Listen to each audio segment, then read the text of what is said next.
തിരുവനന്തപുരത്തേക്ക്. അവിടെ നിന്ന് റിനു ശ്രീധർ ചേരുന്നുണ്ട്. Good morning Rinu.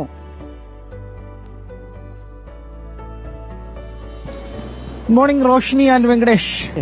നമ്മൾ കഴിഞ്ഞ ദിവസങ്ങളിൽ എല്ലാം പറഞ്ഞു തുടങ്ങിയ ഒരു സമരത്തിന്റെ വാർത്ത അത് ഇന്നും പറയേണ്ടി വരികയാണ്. കാരണം ആ സമരം ലക്ഷ്യം കണ്ടിട്ടില്ല. നമ്മുടെ ആശാ വർക്കർമാരുടെ സമരം തുടരുകയാണ്.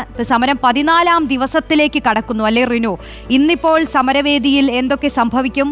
അവരുടെ ആവശ്യങ്ങൾക്കെതിരെ ഇപ്പോഴും കണ്ണടച്ച് നിൽക്കുകയാണോ സർക്കാർ?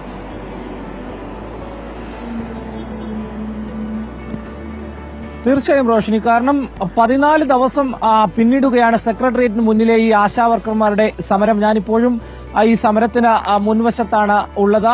സമരം ശക്തി പ്രാപിക്കുന്നു എന്ന് തന്നെ നമുക്ക് പറയേണ്ടി വരും. കാരണം ഇന്ന് യൂത്ത് കോൺഗ്രസിന്റെ നേതൃത്വത്തിൽ കഴിഞ്ഞ ദിവസം ഒരു പിന്തുണ അർപ്പിച്ച് വലിയ രീതിയിലുള്ള ഒരു പ്രതിഷേധം ഇവരുടെ അരികിലേക്ക് എത്തി. ഇന്നിപ്പോൾ മഹിളാ കോൺഗ്രസിന്റെ നേതൃത്വത്തിലുള്ള ജബി മേത്തർ എംപിയുടെ നേതൃത്വത്തിൽ വലിയ രീതിയിലുള്ള ഒരു പ്രതിഷേധം സെക്രട്ടേറിയറ്റിന് മുന്നിലേക്ക് ഇവരുടെ സമരപ്പന്തലിനടുത്തേക്ക് അവർക്ക് പിന്തുണയും അർപ്പിച്ചെത്തുന്നു എന്നുള്ളതാണ്. ഇതുവരെയും സർക്കാർ കണ്ണു തുറന്നിട്ടില്ല, ഒരു തരത്തിലുള്ള ചർച്ചയ്ക്കും തയ്യാറായിട്ടുമില്ല എന്നുള്ളതാണ്. പക്ഷേ സമരം ശക്തമായിക്കൊണ്ടിരിക്കുന്നു.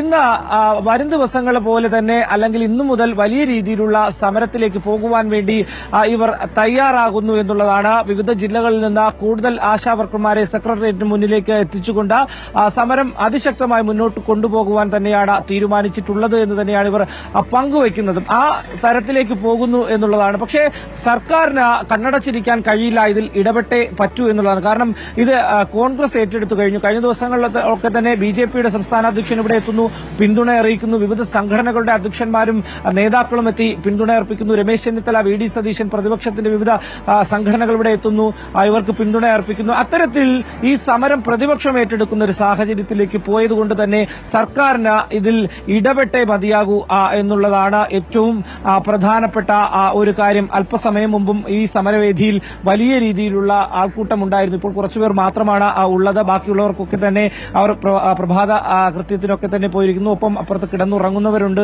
അതിനുവേണ്ടിയിട്ടുള്ള സമര സന്നാഹങ്ങൾ ഒരുക്കുന്നതിന് വേണ്ടിയിട്ടുള്ള ഒരു തയ്യാറെടുപ്പിൽ കൂടിയാണ് എന്നുള്ളത് തന്നെയാണ് ഏറ്റവും പ്രധാനപ്പെട്ട ഒരു കാര്യം. തിരുവനന്തപുരത്ത് നിന്ന് നൽകാൻ കഴിയുന്ന ഏറ്റവും പ്രധാനപ്പെട്ട വാർത്തകളിൽ ഒന്ന് അത് തന്നെയാണ് എന്നുള്ളത് തന്നെയാണ് ഏറ്റവും പ്രധാനം. മറ്റൊന്ന്, കൊല്ലം ജില്ലയിലേക്ക് പോവുകയാണെങ്കിൽ നമുക്കറിയാം ഈ പോസ്റ്റ് റെയിൽവേ പാളത്തിൽ കൊണ്ടുവച്ചതുമായി ബന്ധപ്പെട്ടുകൊണ്ട് പ്രതികൾ കസ്റ്റഡിയിലെടുത്തിരുന്നു. ഇന്ന് ഇവരുടെ അറസ്റ്റ് രേഖപ്പെടുത്തും. അതുപോലെ തന്നെ തെളിവെടുപ്പ് ഉൾപ്പെടെ ഉണ്ടാകും എന്നുള്ളത് തന്നെയാണ് നമുക്ക് ലഭിക്കുന്ന വിവരം. മറ്റൊന്ന്, ഈ മണൽ ഖനനവുമായി ബന്ധപ്പെട്ടുകൊണ്ട് നടത്തുന്ന സമരം, കടലിനുള്ളിൽ നടത്തുന്ന സമരം ഇന്ന് അവസാനിക്കും. രാവിലെ 8 മണിയോടുകൂടി KC വേണുഗോപാൽ MP ഈ സമാപന സമ്മേളനം ഉദ്ഘാടനം ചെയ്യുമെന്നുള്ളൊരു വിവരമാണ് നമുക്ക് ലഭിക്കുന്നത്. ഇത്തരത്തിലാണ് വാർത്തകൾ. ചൂട് കൂടും, അന്തരീക്ഷത്തിലും നല്ല ചൂടാണ് റോഷിനി. ശരി, എന്തായാലും റിനു, ആ സമരവേദിയിൽ നിന്ന് തന്നെയാണ് രാവിലെ നമ്മൾ വാർത്തകൾ പറഞ്ഞു തുടങ്ങിയത്. നമുക്കറിയാം ഇപ്പോഴും ആ കൊതുകടി കൊണ്ട് ഈ സമയത്തും ആലോചിച്ച് നോക്കൂ, റോഡരികിൽ കിടന്നുറങ്ങുന്നവരുണ്ട്. ഈ സമരക്കാരിൽ പലരും അവിടെ ചെറിയൊരു റൂമൊക്കെ എടുത്ത് അവിടെ കിടന്നുറങ്ങുന്നവരുണ്ട്. പക്ഷെ അവർക്ക് ശക്തമായ ആവശ്യങ്ങളുണ്ട്. റിനു പറഞ്ഞതുപോലെ ആ ആവശ്യങ്ങളെ സർക്കാർ അംഗീകരിക്കാതെ അവർ ആ റോഡരികിൽ നിന്ന് മടങ്ങില്ല എന്ന് ഓരോ ദിവസവും നമ്മളോട് ആവർത്തിച്ച് പറയുകയാണ്. അതിന്റെ വിവരങ്ങളാണ് റിനു ശ്രീധർ നമ്മളോട് പങ്കുവച്ചത്.